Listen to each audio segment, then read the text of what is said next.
2 BHK flat आहे. Short सर्किटमुळे जाळं आहे. हिटरमुळे 2 दिवसात कम्प्लीट करून द्यायचं आहे. ट्रॅक्टर मशीन बघा, हे पूर्ण हे झालेलं आहे. आजच चालू केलं. अरे झाड़ू से मत निकालते।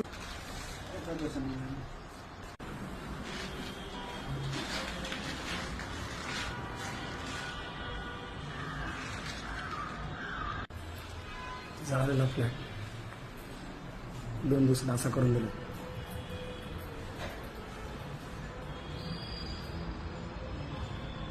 आता वाटतं का ते जळालेला होता म्हणून?